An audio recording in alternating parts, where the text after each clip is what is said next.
G'day, it's Mark here at Combi Life, and I've got today Kurt. Kurt, welcome to Combi Life. Not your first visit. No. You've been here a number of times, well, at least last time, three months ago, wasn't it? Yeah, just under 3 months ago I was here, yeah. And you've come up from Victoria, Wodonga, and you came through here up the Hume Highway on your way north. Yes. Had some work done, and now you're on your way back home. Yeah, I did 10,000 kilometers in the last just under 3 months, going outback Queensland, and that's why I wanted to have the bull bar. Yes. And underbody protection installed before I went. So what we're looking at here is a relatively new T6.1 transporter, long wheelbase, but it's had lots of lovely work done to it before we saw it, which is the boys at Frontline, the team over there, full camper van. So we'll have a shot as it leaves of what the vehicle looks like off the hoist.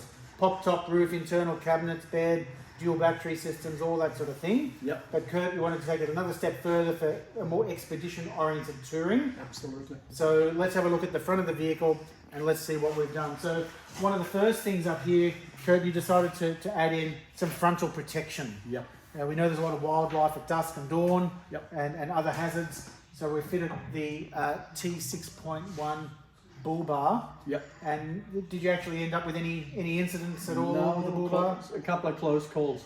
A couple of close calls, but good Yep. to know it is there. Yep. A little bit catastrophic in the outback. We do have that frontal impact, and there's a compromise, say, of the cooling system. So the radiator at the front, something gets damaged perhaps through the frontal impact, we lose the water, we can't operate the engine anymore, and we could be in a remote position. Exactly. So that's not good. So also at the front, talking about protecting that front area, we also have here the engine and gearbox guard. So if we zoom in over here, please, Bronwyn. The recovery. Yep. So we've got the engine and gearbox guards. Well, you can also see it's got lots of mud and grime and so on under here. So some people have seen one of my previous videos from the same territory you've covered out near Birdsville, Badari, Boolia. Yep. That Birdsville truck, all those gibber stones, very sharp stones, coming up under here, potentially getting caught in belts. And in my case, I pierced an air conditioning condenser.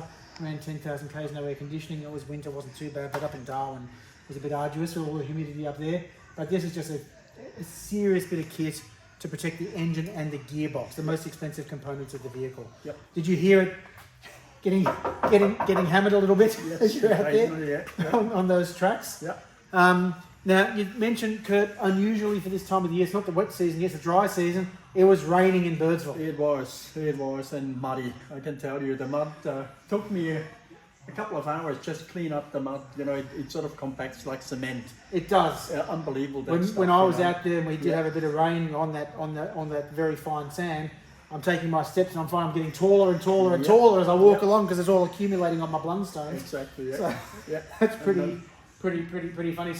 So with all that in mind, there's all these potholes from the rain, mud, going through some of these floodways. Yep. We've also fitted to this vehicle, before you departed up north, the recovery points. So have a look here, please.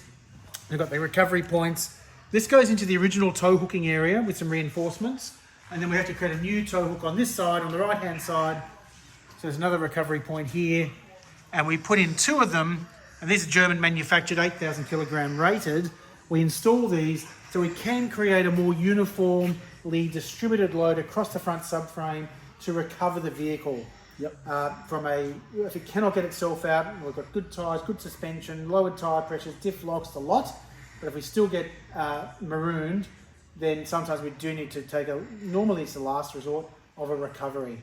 There's always risks with a recovery, and that's why the regular tow hook, which will help us in neutral handbrake off onto a tow truck off the side of a freeway, is not going to cut it when we're bogged severely. Exactly. So did you have occasion to use them? No. That's good, because you had good insurance. Yeah. Imagine if we hadn't have done it. Exactly. You would have needed it for sure.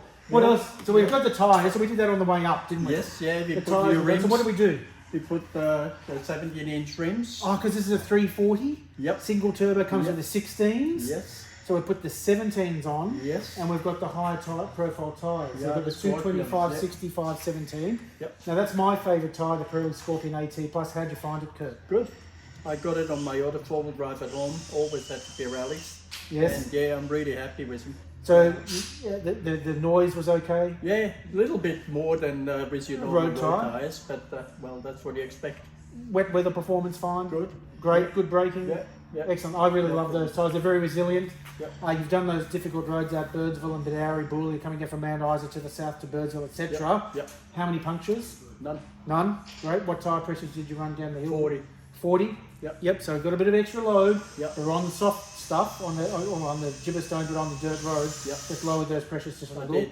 I did. Yeah. I dropped down to 28, 30 when I was on the dirt road. Yes. Yeah. And then put it up to 40 back to the bitumen. Fantastic. So you've had good performance out of those. Yep. I think we did for you as well, if I'm not mistaken, down the back, we put the spare wheel in as well, didn't we? Yes. So we've got a matching spare. So very important with 4Motion, have it matching. Outside rolling diameters must be the same. Yep. Got a 4Motion system. As soon as it detects different circumferences or rotations, it's going to start to impact the 4Motion system. Speaking of the 4Motion system, let's work our way back through the vehicle a little bit.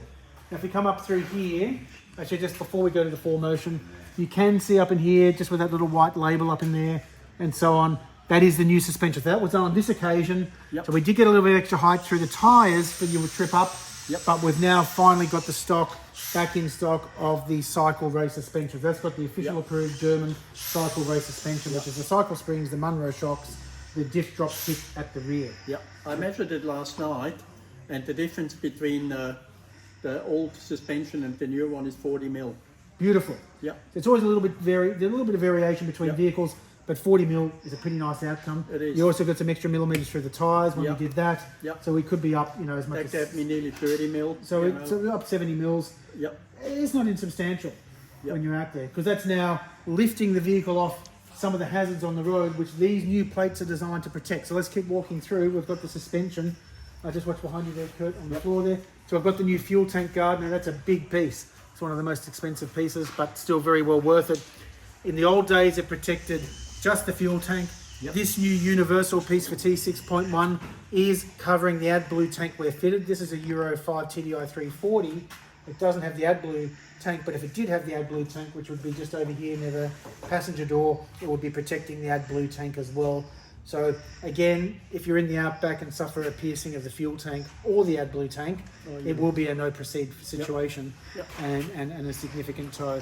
And that is not a defect in manufacture if you pierce your tank through rough roads. So that tow is not going to be under the Volkswagen roadside assist system. Here, a relatively inexpensive piece in the big scheme of things, but come and have a look through here. It's really well engineered. It's a new shape for the newer T6.1s, where we actually have this really good muffler guard, or the exhaust guard, because if we do hit something substantial, it can actually, pull it off the vehicle potentially. So this really deflects the stones very, very well. I know we have covered this in a previous vehicle, with T6, but in T6.1 it's good to have another look while it's up here on the hoist. On this side here, we have the rock sliders. So we do sell the rock sliders as individuals, not as pairs, and the reason for that is if we have a fuel tank guard on the passenger side of the vehicle, it will act as a rock slider as well. So if we come over this side, we can see there's some really good sill protection through the Z bar. So there's a Z bar here to which the fuel tank guard mounts. So this acts as a rock slider here, and then we have the full cycle rock slider on this side. This is excellent sill protection again with ramp overs, impacts here. We do not want to impact the structural integrity of the vehicle by impacting the sill. Of course, if it is impacted as well, maybe the doors will still operate.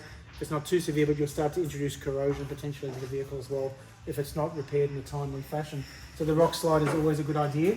Moving further back, we have here, you can see, really nicely set up the rear diff guard and the Haldex guard, it's sometimes called. So the new 4Motion systems operate on Haldex. That's a Swedish system that detects when there is any slippage in the front wheels at all, any differentials there, it will instantaneously send drive to the rear wheels through the rear differential and then to the drive shafts going to the left and right rear wheels. So that is a complicated piece of equipment there. Kurt is so fortunate that you've also spec'd from factory the 1Y4 and the UG5, which is the diff lock and the hill descent controls. So you do have an electronic front diff lock in the vehicle's 4Motion and 2-wheel drive as standard, but it is another level again to have that mechanical diff lock. What is that? A locking pin going into that rear diff. So if we had this wheel on the side of the road, we're pulled over to the side and this is on deep mud or ice, or maybe it's in an unusual attitude and there's a wheel in the air. Yep. And this is on the bitumen or the concrete. This particular wheel here, without the diff lock, this wheel's just going to spin. Or 100% of the power is going to go to the wheel that's able to turn, where the path of least resistance. Yep. If we have that diff lock engaged, always in anticipation, it may be too late if you're already in the mess. So you can see it's getting tricky ahead. You engage the diff lock. That will force both wheels to turn, irrespective of what's underneath them. Air, ice, mud. It'll force both wheels to turn and generally pull you through in a very fuss-free way. Yep. If we have no diff lock, we need more revs to get the electronic differential locks to come in. So we've got the rear guard here. We can see the new shocks here, and maybe you can't see this. Oh, you can see the springs here. So I've got the new cycle springs are in there, and the new shock absorbers. So they're lengthened. Why do we need new shocks? Because with the raised suspension, we need longer shocks with longer travel to cope with the longer springs. And finally at the back here, you can see that's had, well, it hasn't had to be retrieved luckily because you didn't have any punctures. Yep. We've got the full size spare at the 225, 65, 17. Maximum we can put in there is a 235, 65, 17. We do not recommend that size unless you have the race suspension, which you did not have when you headed north. Yep. But when it comes time to replace these tyres, you can always move to the 235, 65, 17. Now, why are we doing this video specifically with the Frontline? Because we've modified the cycle fuel tank guard marginally, you can see here, to cope with Frontline's excellent water tank, which already has some good, looks like approximately 5 millimeters protection here as well, similar to the thickness of the steel, maybe it's 4 millimeters, but very similar. Good metal tank straps, good metal protection of the water tank. As we know, water is life. If you're in the desert, have an incident, and you lose all the water on board, not a good situation. But without this modification, it just doesn't fit the cycle. So we can modify the guards for the Frontline campers. So a lot of the modification, a lot of the work is universal to all the T6.1s, but this is a specific mod for the Frontline camper. Yep. Have I missed anything? The two-way radio. Oh, we did that on the way through. That's right. The two-way radio. Yep. With an aerial, no doubt, and it's a 5-watt UHF exactly. GME radio, I think so. And you're going to put some weather shields on as well. Put the weather shields on. Yep. That's quite nice because then when you're travelling, you can get a little bit of air through the cabin, not mist up. Put the mozzie nets over the top of that if need be. So that's a very useful enhancement. And now they have the new workshop. They got a lift before they do everything on the ground. So we've got the new workshop. I've got the lift here, so it makes the work a lot easier, a lot faster. Yeah. And and Kurt, we're really delighted to have you as a member of our Combi Life family. Yeah. You're welcome here anytime. I hope to see you on one of those 4Motion training courses at some time if you haven't done one already, but they're a lot of fun, just sitting around the campfire at night and chatting, telling stories, and doing a bit of 4Motion during the day. That's always good fun. We have the bush courses, the beach courses, and so on. Or on one of our tours. So thanks again, Kurt, for coming through. Safe travels, onward travels. Always send us those photos. We love it when you've got a few photos for us, and Olivia's always asking for them for our socials. And thanks, Bronwyn, for filming this today. Yeah. So thanks again. Thanks a lot. Okay, thanks for watching.